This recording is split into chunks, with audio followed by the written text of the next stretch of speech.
Aguilar, analista internacional de una larga trayectoria, director del Instituto Español de Geopolítica y responsable del portal elespiadigital.com. Muchas gracias, Juan Antonio, por haber accedido a este tiempo. No vamos a poder estar fumando, que es lo que nos gusta, pero habrá que adaptarse a las circunstancias. Preguntarte, antes de nada, vamos a hablar de Rusia, vamos a analizar qué es Rusia, qué problemas circundan a la propia Rusia.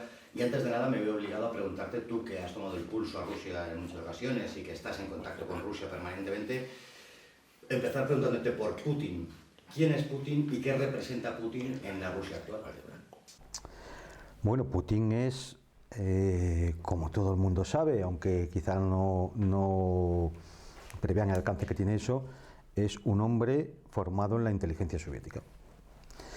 Y eso para la política internacional y para los estándares que se mueven hoy día es algo bastante importante y bastante serio. Putin, una vez que colapsó el Imperio Soviético, pues pasó a ser un asesor en el Ayuntamiento de San Petersburgo y de ahí pasó al Kremlin también como asesor, donde se produjo esas circunstancias que muchas veces comentamos de que hay que estar en el sitio adecuado en el momento justo, ¿no?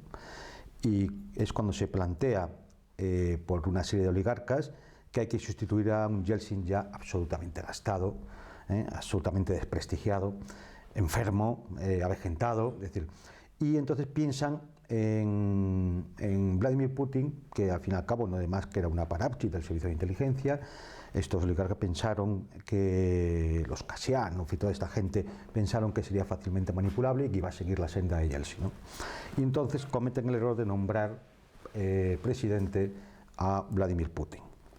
Y entonces surge el Putin, no asesor de un ayuntamiento, por muy importante que sea San Petersburgo, de la Federación de Rusia, sino el Putin coronel del KGB.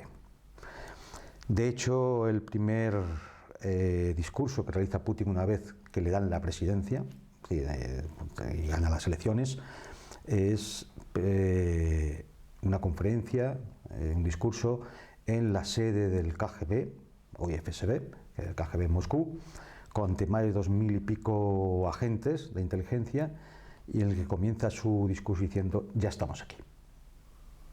Ese es Putin. Se podían comentar anécdotas de su paso por KGB en la Alemania Oriental o simplemente cómo acabó con la guerra de Chechenia y cómo, pero vamos, lo más importante es que Putin viene a reconstruir la Federación de Rusia, viene a reconstruir el orgullo nacional ruso, viene a reconstruir la identidad rusa, y bueno, pues ha conseguido que de una Rusia absolutamente empobrecida, caótica, acabada, en una situación de pobreza, de caos y de desastre absoluto que provocó millones de muertos en los años 90, pues a ser de nuevo una superpotencia junto con China y los Estados Unidos a nivel mundial. Sería en gran parte como aquel eslogan de Trump de volver a hacer a Rusia grande de nuevo. Claro, solo que, hombre, hay una diferencia. La situación muy negativa que uno se pueda poner con Obama, la situación que coge Trump cuando llega a la presidencia no es la que encuentra Putin cuando llega a la presidencia de la Federación de Rusia. Es decir, aquello era muy lamentable. Es decir, de hecho, hay autores, expertos que han escrito libros de que la llamaron la gran violación, ¿no? Que lo que se quedó con Rusia.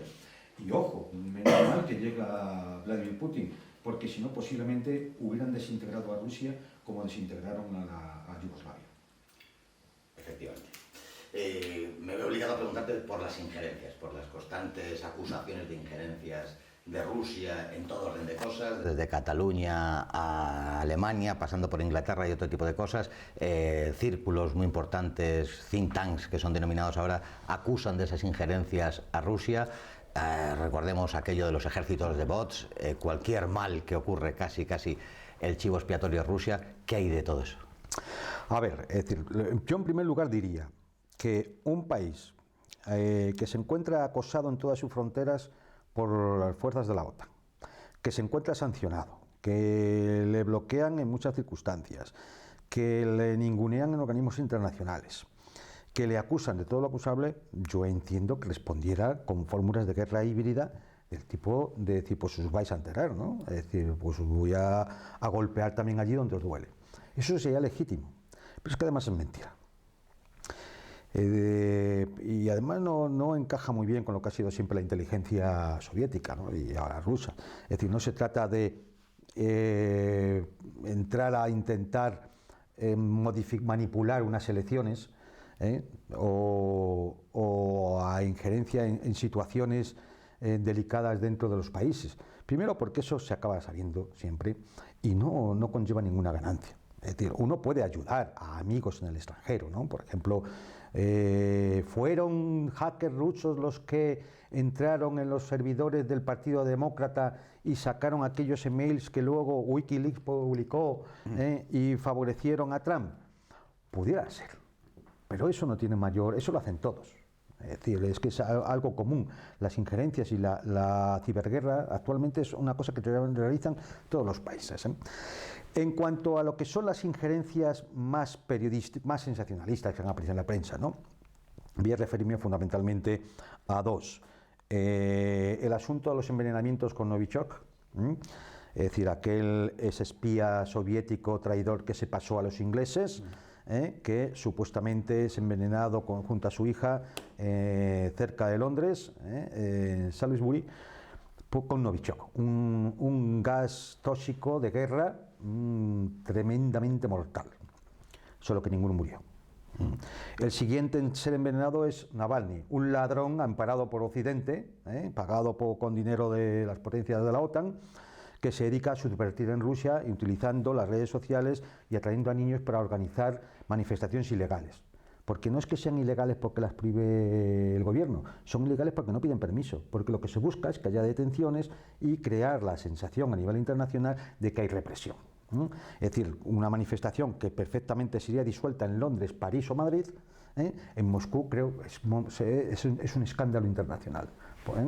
Y esto es lo que hace agentes extranjeros como Navalny y su cuadrilla, que bueno, pues son financiados, porque este señor no ha trabajado nunca y está en la cárcel por ser un ladrón.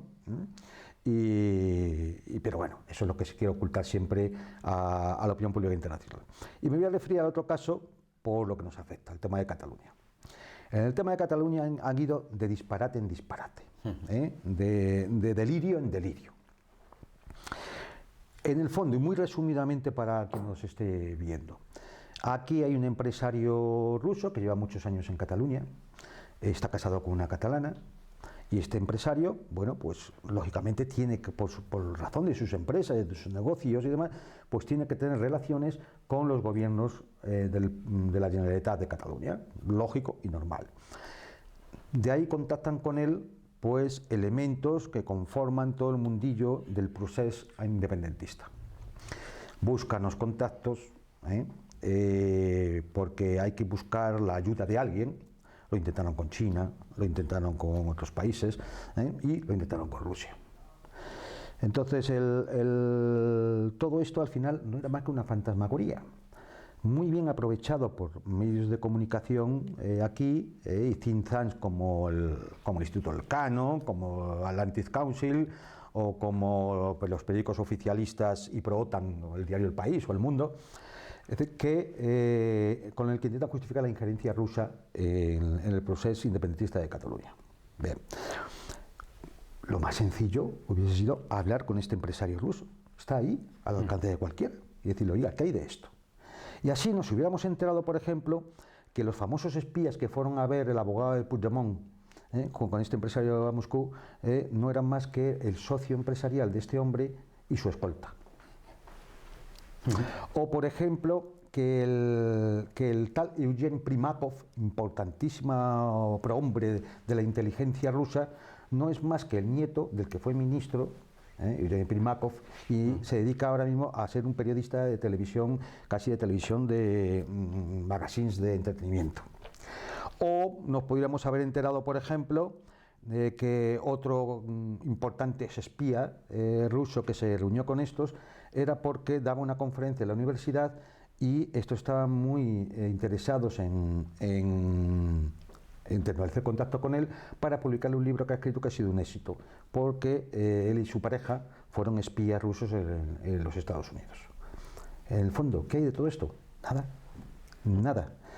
No me quiero referir ya a cosas chistosas como los 7.000 soldados rusos que iban a venir, no se sabe cómo, por el patio europeo de la OTAN, o que el Kremlin iba a pagar la deuda de la Generalitat de Cataluña, algo que ya entra casi en lo hilarante, ¿no? Bueno, pues, en definitiva, llevamos 3 años, casi 4 años con esta historieta. No hay nada, no hay nada. No hay un solo detenido, un solo encausado, no hay nada. Un juez haciendo el ridículo, la Guardia Civil haciendo el ridículo, y los periodistas haciendo el ridículo, y los think tank bien pagados por la OTAN haciendo el ridículo. Esto es lo único que hay, pero esto no se les va a soltar a la opinión pública, porque hay que mantener el fantasma del peligro ruso. Y el peligro ruso está en la selección francesa, en la independencia de Cataluña, en los envenenamientos en el Reino Unido, en lo que sea. Si explota un depósito de armas en Chequia, han sido los rusos. Que han matado a un traficante de armas en Bulgaria, han sido los rusos. Es decir, siempre son los rusos. Incluso si llaman humoristas rusos para descojonarse de alguien, perdón por la expresión, es que los humoristas también son espías rusos.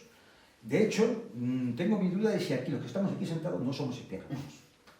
Todo se andará. Estaba recordando aquella patética declaraciones de la responsable del Instituto Elcano, un miembro del país y una tercera persona que no recuerdo quién en el Parlamento británico, que fue auténticamente vergonzoso. Pero no quería incidir. Es uno de los ridículos más raros. Fue, además, lo estuvimos hablando tú y yo una vez en una ocasión en la radio. Ha quedado, sin embargo, esa narrativa de las injerencias, pero sí quería hablar alguna vez de políticos que están a sueldo de otras potencias extranjeras en España y no precisamente de Rusia. Sí, pero bueno, esto tampoco es un secreto. Bueno, era un secreto hasta que se desclasificaron esos documentos. Bueno, no se desclasificaron, se hicieron públicos. Es el grupo Anonymous, estos son hackers, no son hackers rusos, no son hackers de Corea del Norte, son hackers muy conocidos en Occidente porque se dedican a desclasificar documentos comprometedores para muchos de los gobiernos occidentales. Y estos hackers son los que consiguieron de la inteligencia británica y de medios británicos, consiguieron toda una documentación entre la que están los políticos a nivel europeo que de alguna forma sirven a los servicios secretos británicos, por supuesto por extensión a la CIA, y además amparados por toda esa serie de fundaciones y ONGs que a servicio de ciertos, y amparadas y financiadas por ciertos oligarcas internacionales de nombre muy conocido, no sé si ya citamos alguno, que son los que en el fondo pues, ponen el dinero, ¿no? Claro que hay políticos del PP, políticos de otros partidos españoles, y que actúan como diputados y que están... Es más, aquellos políticos que, como el diputado Casademunt, que era del Partido Popular, intentaron responder, es decir, y dejar claro esta situación e intentar depurarlo, pues lo que ha resultado ha sido que los depurados han sido ellos. Sí. Como ha sido depurado José Couso en el Europarlamento, que ya no es diputado porque Podemos no lo ha metido en las listas. Es decir, todo aquel que se sale de la línea impuesta desde Bruselas, Unión Europea, Bruselas, OTAN, todo el que se sale de la línea simplemente pues, acaba por no salir en la foto. Además de esto que me estáis diciendo ahora, de no salir en la foto, también puede influenciar el hecho de que el mundialismo en Rusia no afecta de la manera que nos afecta a nosotros. Claro, bueno, a ver, el mundialismo en Rusia, claro, ya no tiene, llegó a tener una importancia y una fuerza muy grande en los años 90. Es decir, era absolutamente destructivo. Tras la llegada de Putin, efectivamente, el mundialismo empieza a ser contestado dentro de Rusia. Empieza a ser, muchas organizaciones extranjeras empiezan a no tener autorización para actuar dentro de la Federación Rusa. Algunas organizaciones internacionales también empiezan a ser consideradas, no organizaciones internacionales, ONGs y asociaciones allí, pero que son financiadas desde fuera, empiezan a ser declaradas como agentes extranjeros para que efectivamente tenganlos controlados y que dejen de recibir, o al menos tengan que declarar de dónde vienen sus fuentes económicas, ¿no? Claro, todo esto ha empezado a debilitar mucho la influencia del mundialismo y del globalismo en la Federación de Rusia. Si a eso añadimos una política clara de Estado de recuperar la identidad rusa, pues la identidad rusa histórica, tanto desde la antigüedad, desde la época del zarismo, como de la época de la Unión Soviética. Es decir, pues claro, todo esto hace que el orgullo nacional, el sentirse rusos, empiece a ser considerado algo valioso frente a esos esquemas extranjerizantes que se habían impuesto, ¿no? Por ejemplo, hay detalles, ¿no? Dos que se me ocurren así. El tema de la recuperación del regimiento inmortal. El 9 de mayo, que es el final de la Segunda Guerra Mundial, pues todos los rusos en todo el mundo, porque antes era solamente allí, pero es que se hace en Madrid, en Buenos Aires, en Santiago de Chile, en Londres y Nueva York. Todos los rusos salen con los retratos de sus antepasados que cayeron en la guerra en manifestación. ¿Vale? Esto, claro, en Moscú son 900.000 personas, 1 millón las que se reúnen, pero en todo el mundo son miles y miles de rusos, ¿no? Esto lógicamente ayuda a cohesionar al ruso, al mundo ruso frente a todo, como algo propio, ¿no? Es decir, otro ejemplo es, al igual que existía en la Unión Soviética el Komsomol, que es un poco una especie de frente de juventudes, pues Putin a partir del año 2014 también puso en marcha el ejército joven. Es decir, es una especie de organización juvenil, premilitar, que reúne ya más de 500.000 de jóvenes rusos que bueno, están en preparación premilitar y donde son educados en valores de honor y gloria a la nación, a los antepasados, a la patria.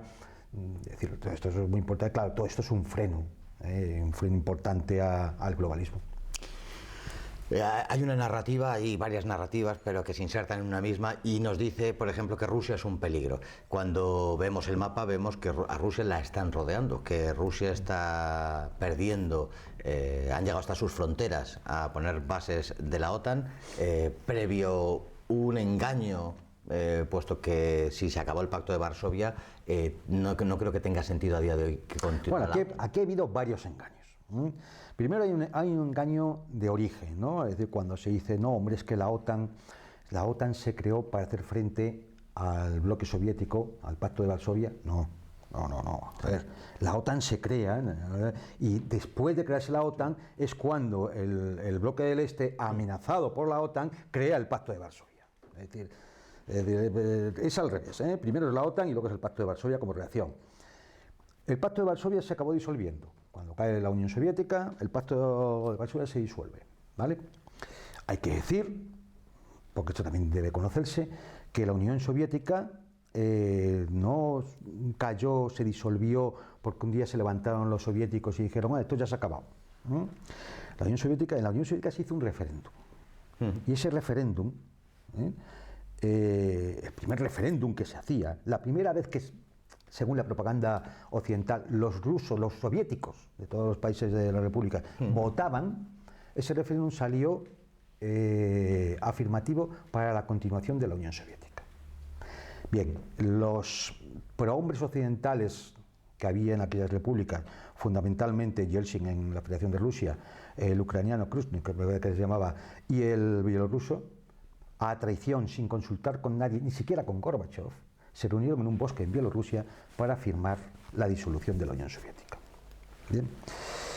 Cuando Gorbachev con Helmut Kohl y con Reagan y con otros intenta de alguna forma, ya sabe que la Unión Soviética colapsa, sabe cuál es la situación, sabe que ello está perdido y le piden que permita la reunificación de Alemania, Gorbachev permite la reunificación de Alemania, solo puso una condición y está en documentos, porque fueron conversaciones verbales, pero están las transcripciones de esas conversaciones en documentos desclasificados en los Estados Unidos y en Alemania. Y entonces, en eso hay un acuerdo verbal, una promesa de Occidente de no llevar la OTAN más allá de los límites donde se había llegado. Es decir, Rusia permitía, la Unión Soviética todavía permitía la unificación de Alemania, pero la OTAN no avanza de ahí. Bueno, eso por supuesto se ha incumplido, como cualquiera puede ver. Es decir, la OTAN llega desde la frontera norte de Rusia, que son los países bálticos, pasando por toda central, ya sea Polonia, Rumanía, Bulgaria, hasta el Mar Negro, y se quiere que entre Georgia, Ucrania, ¿sabes? Es decir, todo lo que es la frontera occidental de Rusia. Es decir, se incumplió completamente ese acuerdo de caballeros. Claro, también es verdad que Gorbachev o era un traidor o era ingenuo, vamos, incurable, porque nadie puede pensar que se puede hacer un acuerdo de caballeros con las potencias occidentales. Pero bueno, así era el tema, ¿no? Y así fue. Quisiera que en un minuto, o dos a lo sumo, hablásemos de los medios de comunicación. Los medios de comunicación de masas están absolutamente en manos atlantistas y son los que crean estas narrativas. Absolutamente. Sí, es decir, vamos a ver, los medios de comunicación, hay que olvidarse ya de aquella visión romántica que teníamos de la prensa.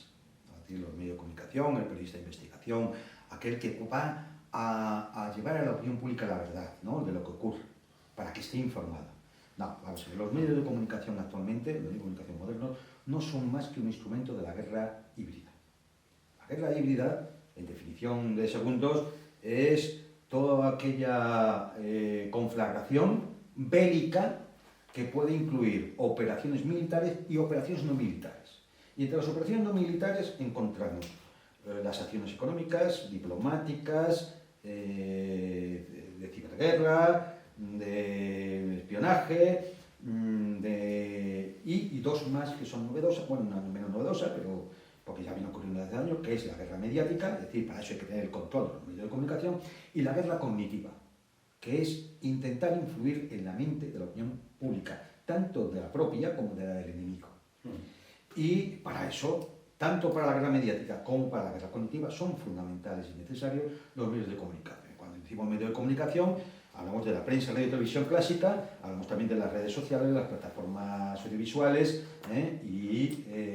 bueno, hasta los canales en internet, es decir, los grupos de noticias, es decir, cualquier cosa que sirva para llegar a la opinión pública, ¿no? Y efectivamente, esto está en manos de quién está en manos. Fundamentalmente, de una forma casi global, en una serie de oligarcas en Silicon Valley, en los Estados Unidos, que ya son muy conocidos, ¿no? Que son los Bezos, los Herbert y toda esta gente, bueno, que no son más que agentes del imperialismo norteamericano, pues como en su día lo fueron el Herald Tribune y el Washington Post y el New York Times, ¿no?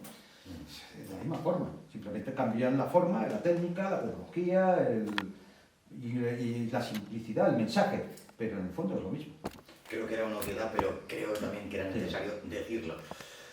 Cae la Unión Soviética, se crea el mundo unipolar, pero esto ha cambiado. Desde el 2001, por situarlo en el tiempo en algún momento, hasta la actualidad, se está formando un mundo multipolar. Quizá, no sé si coincides, que la guerra de Siria es un pivote que fomenta la creación de ese mundo multipolar. Sí, es un proceso. A ver, este proceso tiene sus hitos. Evidentemente, en 2001, el ataque a las Torres Gemelas y demás, implica un punto importante, ¿no? Sobre todo como punto de referencia, como origen de coordenadas, ¿no?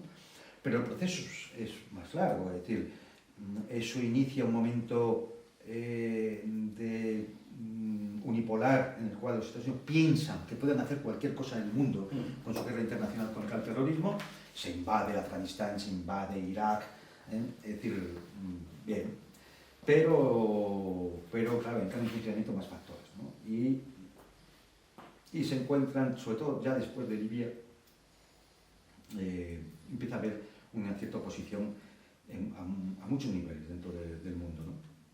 Un hito es 2008, es decir, cuando Rusia ya no permite que en Georgia ocurra, ¿sabes?, lo que había ocurrido en Libia, o sea, lo que había ocurrido en Irak, o lo que había ocurrido en otros sitios, ya no lo va a permitir, ya no va a permitir más revoluciones en Colombia. Y el ejército ruso actúa en Georgia, derrota de la OTAN. Ocurre, eso es otro hito, ¿no? Ocurre ocurre en 2014 en Ucrania, cuando montan el golpe de Estado y imponen en Ucrania una junta de oligarcas, posiblemente los más corruptos del mundo.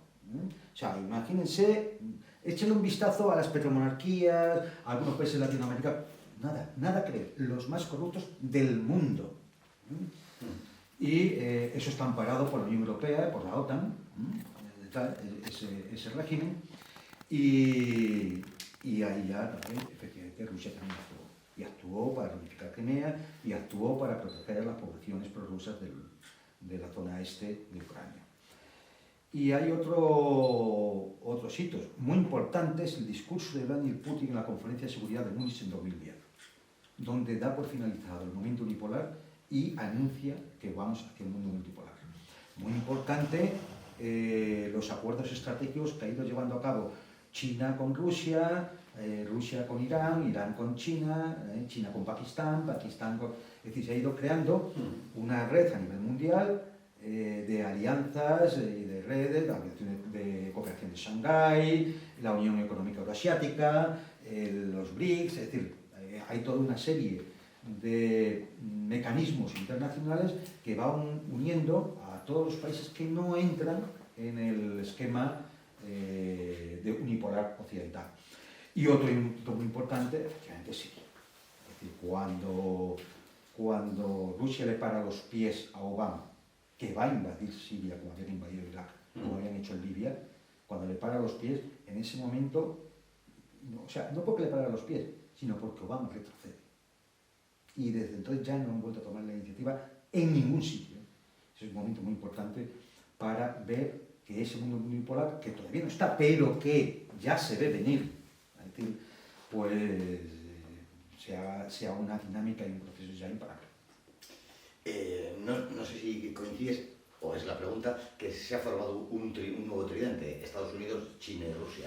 Ya esa unipolaridad de Estados Unidos, e incluso Estados Unidos está en un proceso de decadencia, si se me permite la expresión. Sí, vamos a ver. Es decir, ahora mismo, el momento actual, efectivamente, son esos tres patas de banco, esos tres pivotes, los que de alguna forma conforman ese mundo multipolar. Pero ojo, van a aparecer más actores. No podemos olvidar la importancia que va a tener Irán como potencia regional en la zona de Oriente Medio, incluso norte de África. No podemos olvidar a Turquía, también en una zona y que también va a tener su importancia, tanto en el Asia Central como en el Mediterráneo Oriental, como en algunas partes del Oriente Medio. No podemos olvidar a la India, cuyo potencial económico también está creciendo y va a alcanzar cotas también importantes, quizás no tanto como China, pero no se va a quedar muy atrás.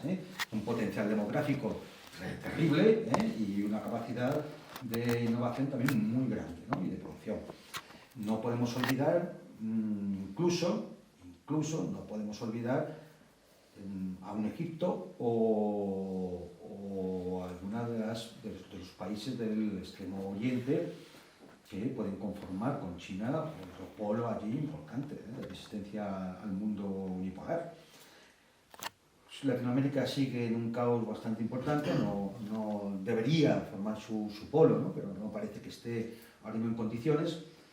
Pero lo cierto es eso, que ahora mismo son tres pivotes, pero seguramente a un futuro a corto o medio veremos aparecer otros actores que van a tener su influencia.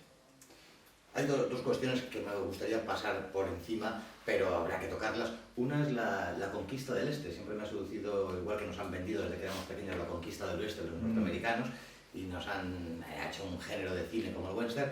Hay una conquista del Este en Rusia, que no se habla mucho de la que aquí se desconoce, pero es un mundo inhabitado en gran parte, con una serie de recursos abismales. A ver, Rusia es un país imposible, digo yo. Es decir, o sea, esta es la extensión en unas condiciones climáticas tan adversas que realmente, es decir, la potencia que los rusos tienen que poner en marcha para conseguir industrializar y desarrollar el país es terriblemente cara. Imaginemos lo que significa llevar un tubo para llevar el gas natural, para la calefacción, a una población en España que a lo mejor está a 200 kilómetros de Madrid, en esto que llamamos la España vaciada. Pues imaginamos que lo que es lo mismo, pero llevarla a 2.000 o a 4.000 kilómetros y encima entre la nieve y a temperaturas de 40 grados bajo cero. Es decir, la repera, ¿no? Es decir, sin embargo, se está haciendo. Y se está haciendo por una razón muy sencilla, porque esas vías de comunicación son necesarias para todas las líneas de la ruta de la seda china, de la cual se van a aprovechar también India, Kazajstán, países de la... es decir, porque todo esto se ramificará, vendrá desde China, se ramifica hacia Rusia, hacia Pakistán, hacia el centro de Asia, llegará a Irán, entrará en el Golfo Pérsico, llegará a Europa por el Mediterráneo o por las fronteras rusas. Y luego además hay que contar con dos factores. Una es que toda la zona de la Gran Siberia realmente, como quien dice, no se ha rascado. Es decir, se conoce lo que se conoce y se sacan los recursos que están sacando, pero son millones de kilómetros cuadrados que no se ha rascado. No se sabe lo que puede haber, lo que se puede encontrar, de tierras raras, minerales, oro, gas, petróleo, es decir. Y luego, por los cambios de los ciclos climáticos, pues se prevé un ciclo, por lo menos que durará un tiempo, más cálido en el Ártico, que va a permitir que haya también una ruta de la seda ártica. Y eso implica que hay que hacer puertos, flotas de rompehielos nucleares, es decir, todo eso, y va a necesitar ciudades, porque la gente que trabaja en los puertos va a necesitar vivir en algún sitio. Y eso significará crear ciudades y crear carreteras y líneas aéreas. Es decir, no va a faltar trabajo en Rusia en décadas, porque es que es tanto lo que se puede y se debe hacer que, vamos, es decir, y además han encontrado algo muy importante, que es la posible financiación del BRI, el Banco chino. La otra cuestión que me parecía importante tocar es cuestión militar, armamentística. Se hablaron de armas temidas y desconocidas, algún día estuvimos hablando en la radio de eso. ¿Qué hay de verdad en esas armas que nos pintan como desconocidas y temibles? Bueno, las que anunció aquel día Putin en aquel discurso que estuvimos comentando, que eran fundamentalmente los sistemas de misiles hipersónicos, el tema de Avangard, que es ese misil intercontinental que sale a la estratosfera y empieza a planear y puede cambiar de dirección camino además puede estar el tiempo que sea necesario casi en el espacio. Eso ya también es una realidad.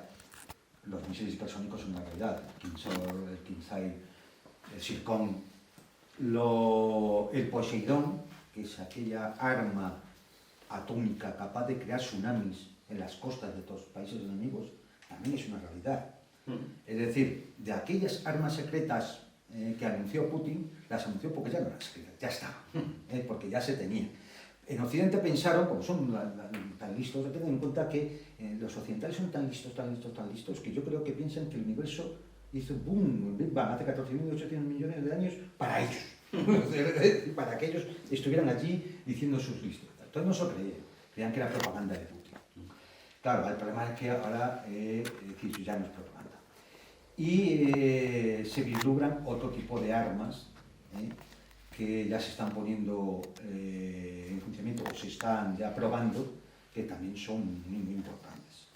Y son, por ejemplo, esas armas de guerra electrónica que dejan ciegos todos los sistemas electrónicos de las fuerzas enemigas, o las armas antisatélites, que recientemente hemos tenido un experimento de ese tipo, donde un misil ruso destruye un satélite en la órbita, además en una órbita superior incluso a la Estación Espacial Internacional,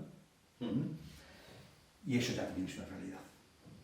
Pero bueno, es decir, como China, es decir, algunas de las cosas que se dicen de China son también tremendas, es decir, sus misiles hipersónicos, algunos eran Mach 27, imagínate lo que es eso, 27 veces la velocidad del sonido. Locura. Creo que es una obviedad, pero no está más remarcar las obviedades en muchas ocasiones. España carece de política exterior, se resume en un seguidismo norteamericano y punto. No hay ni voluntad, creo yo, de tener política exterior, pero hay quien habla, gente importante, como Pedro Baños, por ejemplo, que apunta a replantearse un eje de alianzas. Se ha hablado muchas veces del eje París-Berlín-Moscú. ¿Sería, primero, posible y segundo, recomendable ese cambio de alianzas? A ver, ahora mismo está la cosa muy difícil para construir ese eje París-Berlín-Moscú. Quizá por París, tanto por un Macron que ha sido humillado por Estados Unidos, el Reino Unido y Australia en los últimos años, incluso creo que le van a robar otro acuerdo económico de 20 años. Tanto por Macron, que ya digo, como humillado, como por los posibles contrincantes de unas elecciones francesas, sea Marine Le Pen o Eric Zemmour.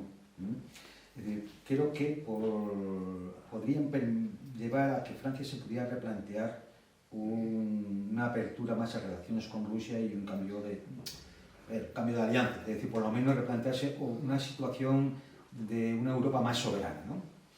El problema es Berlín, que ahora mismo ha llegado al gobierno en Berlín pues una especie de, yo no sé ni cómo llamarlo, de coalición semáforo, de liberales pro-OTAN, verdes pro-OTAN y una socialdemocracia vendida a la izquierda californiana y traicionando los viejos valores del socialismo alemán. Pues bueno, pues entonces, claro, es muy difícil pensar que en Berlín ahora mismo, más allá de intentar mantener el acuerdo del Nord Stream para que llegue el gas ruso, más allá de eso yo no creo que sean capaces. No se atreverán, se rompería la coalición. Y eso nos llevaría a nuevas elecciones, es decir, yo a eso lo veo difícil. Si se diera la posibilidad de que pudiera existir esa correlación entre París, Berlín y Moscú, ¿qué haría España? Sinceramente, no lo sé. Pero tampoco tenemos por seguro que nos íbamos a sumar a esa acción, ¿no? Porque aquí la dependencia norteamericana, el acomplejamiento con el Reino Unido y la Gran Bretaña y otros miedos atávicos, yo creo que bueno, pues nos hacen ser realmente un títere de lo que decida. Es lamentable decir esto desde aquí, Madrid, capital de España, pero esta es la realidad. Si podemos negarlo, podemos cerrar los ojos, pero esta es la realidad. Somos unos puñeteros títeres, unos lacayinos, palmeros de lo que diga en Washington y en Bruselas. Vamos a ir terminando. Ha vuelto a salir a la palestra Rusia por unas supuestas veleidades de invadir Ucrania. El problema de Ucrania ya pasó con aquello del Donbass, pasó con Crimea, ya hablamos de aquella cuestión en su momento, pero ¿cuál es la situación de Ucrania y cuál es la postura que va a tomar Rusia? Vamos, la situación de Ucrania es que la situación interna de Ucrania es tan desastrosa que si no tiene ayuda exterior ahora mismo, si no hay financiación exterior o venden sus propios activos, aquello es insostenible. Entonces, ¿qué posibilidades tiene? Intentar de alguna forma que la OTAN y a partir de la OTAN la Unión Europea sostengan Ucrania. ¿Y cómo hacer eso? Pues poniéndose en primera línea de combate diciendo viene la invasión rusa, me van a invadir, somos la primera línea de defensa de Occidente. ¿Vale? Es a lo que juega Zelensky y la banda de corruptos de Kiev. ¿Vale? Bien, eso no es nada, eso no tiene ninguna consideración. Sí, ni cuentan con él. Es más, no va a haber un solo soldado americano para morir por Ucrania. Que se lo quiten de la cabeza. ¿Qué es lo que ha habido aquí últimamente? A partir de un reportaje de Washington Post, donde salían las fotos de las bases rusas con 170.000 soldados y no sé cuántos cuerpos de ejército blindados que iban a arrasar toda Ucrania y a saber dónde se iban a parar. Bueno, un chiste propio del Washington Post. Es decir, porque si uno mira dónde están esas bases, están a 300 kilómetros de la frontera de Ucrania. Nadie prepara una invasión a 300 kilómetros de distancia. Es como si fuéramos a invadir Gibraltar y reuniéramos las tropas en Zamora. Es decir, es ridículo, pero guerra mediática. Esto se repite hasta que la gente se lo cree. ¿Vale? Es decir, y debe ser terrible. Deben estar los rusos ya entrando casi, porque es inminente. Es más, si le habían puesto fecha. Es decir, a 1 de enero o como muy tarde, a finales de enero viene la invasión. Vale, esto es ridículo. ¿Qué es lo que hay realmente? Pues lo que hay realmente es que Biden, que tiene unos índices de popularidad lamentables, y que no deja de caer, que tiene un país desintegrándose, social, cultural, incluso vitalmente, desintegrándose, necesita dar una muestra de cierta solvencia, de cierta fortaleza después del ridículo de Afganistán y del ridículo que puedan hacer en Irak porque se empiezan a alargar ya. Y entonces montan la invasión rusa, a sabiendas de que Rusia no tiene ni intención de invadir Ucrania, porque Vladimir Putin no es tonto para saber que si invade Ucrania nadie se le va a oponer, o sea, no va a haber fuerza para oponerse y va a tener que cargar con lo que cuesta Ucrania, que es a casi 40 millones de ucranianos darles de comer, darles calefacción, poner orden allí, acabar con las guerrillas que le monte la OTAN. Es decir, esto es un coste. ¿Para qué? ¿Para qué? Es decir, sí que eso se cae solo. Entonces no va a haber ninguna invasión de Ucrania, hombre, salvo que ya haya una provocación del tipo que empiecen a matar a la gente en Donbass, ¿no? O digo, ataque en Crimea, ¿vale? Eso ya sería defensa propia. Pero si no es así, no va a haber ninguna invasión de Ucrania. Pero ahora ya, después de la reunión Biden-Putin por medio del Zoom, Biden puede salir diciendo, he parado a Putin, ya no va a invadir Ucrania. Es una manera de mostrar una cierta fortaleza. Es decir, yo creo la crisis, le doy pábulo a la crisis y luego la paro. Se lo ha hecho todo él. Es decir, nadie ha movido nada, nadie ha hecho nada. Es todo cortina de humo, película de Hollywood. Solo que, bueno, pues tienen de cómplice a unos payasos que se llaman Washington Post. Para terminar, y siendo casi telegráficos, que nos faltan muy poquitos minutos, una prospección de futuro. ¿Cuál crees que va a ser el futuro de Rusia en los próximos años?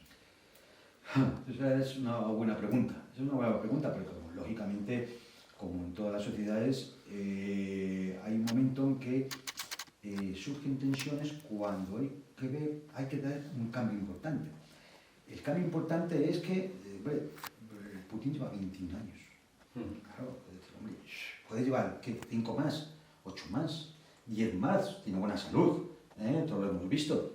Pero lógicamente hay un límite físico. Es decir, en algún momento hay que preparar lo que va a ser la sucesión de Putin. La sucesión de Putin, no tanto como la persona física de Putin, sino el símbolo, es decir, quién va a seguir adelante con el gran proyecto de regeneración y de potenciación de la Federación de Rusia. Ha habido ya cambios legislativos, cambios constitucionales importantes. Putin podrá presentarse a otra elección más, lo cual le dará 6 años más, aparte de los que le queden, y eso marcará una cierta estabilidad. Pero es evidente que de alguna forma ya el Kremlin está seguro, lo tiene pensado, quién va a ser los que van a dirigir la próxima clase política para los siguientes décadas. Porque al fin y al cabo, pues Lavrov, tipo magnífico, ¿no? Quizás, si no el mejor de los mejores ministros de Asuntos Exteriores del mundo. El ministro de Defensa, Sergei Shoigu, es el ministro mejor valorado de la Federación de Rusia. Es decir, pero son personas que ya, bueno, han tenido años. Y dentro de 10 años tendrán 10 años más. Y se va a notar mucho. Y dentro de 20 años lo digamos ya. Es decir, hay que preparar ese recambio en la clase política rusa que tiene que dar un buen impulso. Hombre, yo creo que las cosas se van a dejar lo suficientemente claras, suficientemente bien preparadas para que sea difícil que otra realidad de traidores, como la época de Yeltsin y Gorbachev, haga o provoque un colapso del país como ocurrió en el año 90. Pues hasta aquí hemos llegado. Muchísimas gracias, Juan Antonio, por haber estado con nosotros e inaugurar esta nueva andadura. Muchas gracias. Aquí estaremos con la vez que me llaméis. Y muchas gracias también a todos ustedes por estar ahí. Solamente nos queda emplazarles a que estén con nosotros en la próxima entrega de Tablero Internacional. Hasta entonces.